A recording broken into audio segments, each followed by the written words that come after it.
guys, touchdown, Vietnam. Dito na tayo guys sa Tan Son Nhat International Airport dito sa Vietnam.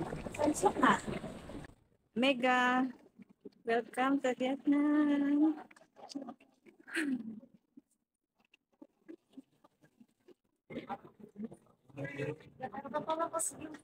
Sige, pati ako maiga pa na. Mag-i.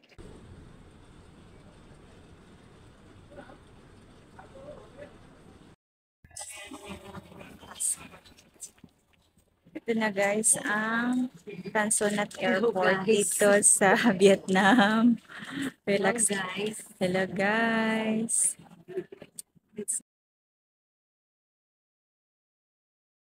So ito guys, nakilagpas kami ng immigration. So wala namang requirements na kailangan. Passport lang at saka boarding pass.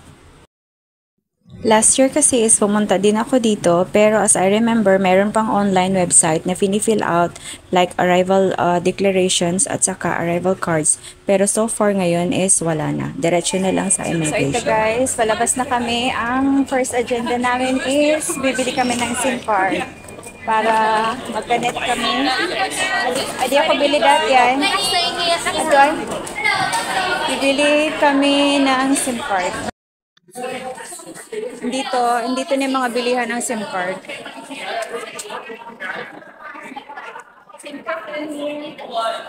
Tanawan saan pila ang? Ito, sis, tanong pa din. Dito kami nag-book dito sa G12911. Dito kami bumili ng SIM card kasi mas mura dito guys.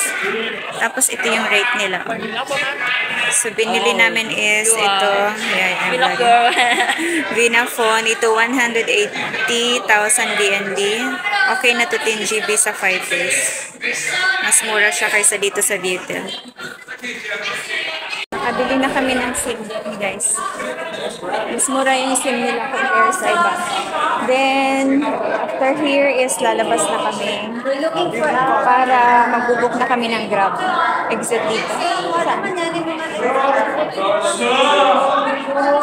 Ito sa kabila. Doon.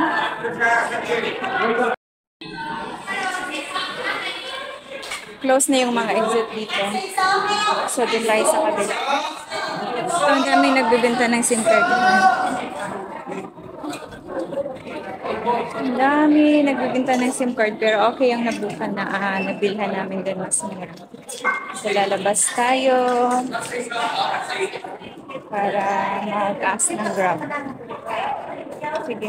Diretso na ito sa may yellow ay doon. Doon tayo tatayo. Ako ang lagyan ko niyang Grab ito. Sige, dalawa dati. Ito na guys, ang labas ng Vietnam Airport. Naghahanap kami ng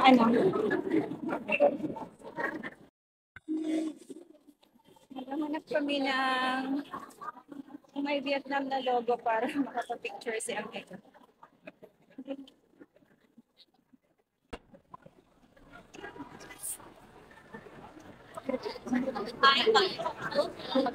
Ayaw mo na mag-picture? Magbababa kasi ko ng celebrity.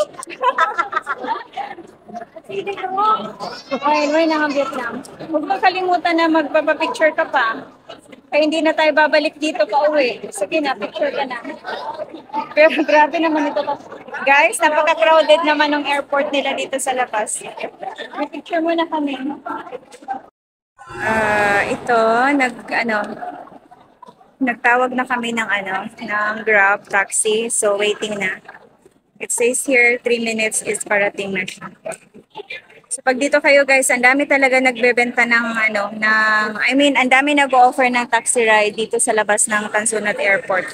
Kaya lang, dapat marunong kayo gumamit ng Grab kasi mas mura talaga compare doon sa kanila. Mas reliable lang ng Grab. Finally, nakasakay na kami dito sa Grab. At ito ang Kaya ang pangalan sa Saigon. ito na yung Saigon at night.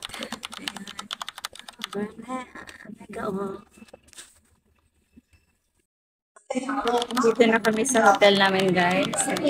Meron silang maliit na restaurant dito sa labas. Yes! Social. Huwag ka na dyan. Ano, yan yung pigilan ko ka muna ano pa rin.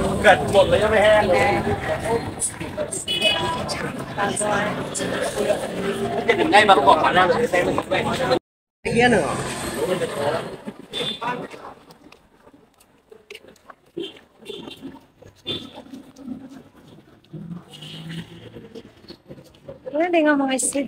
Dito kami, ano, Aloy, sino nga mga rito kada na hindi mo. pamula. Ano? Dito na tayo sa Pagin.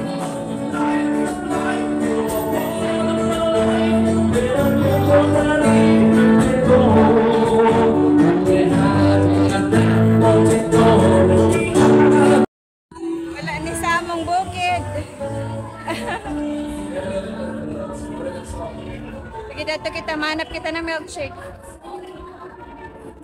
Ito na guys, yung pinaka-famous na Boyden Walking Street. Ayan na.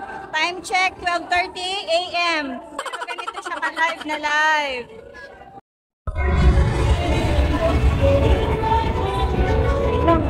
Kararating lang namin guys. Tapos, tingnan nyo naman, gutom kami. Kaya bumaba kami dito. Sa likod lang to ng hotel namin. Ito, Hagarda Versosa. Kagagaling lang namin ng airport. Huh?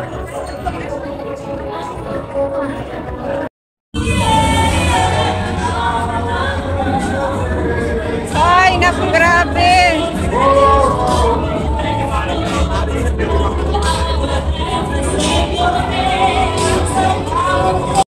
Guys, sa 7-Eleven. Kasi bumili kami ng makakain. Dinner. Good morning mga kalakwatsa. So, morning na dito sa Vietnam. Nag-arrive kami kagabi. Actually, nag-arrive kami sa airport is 10 p.m.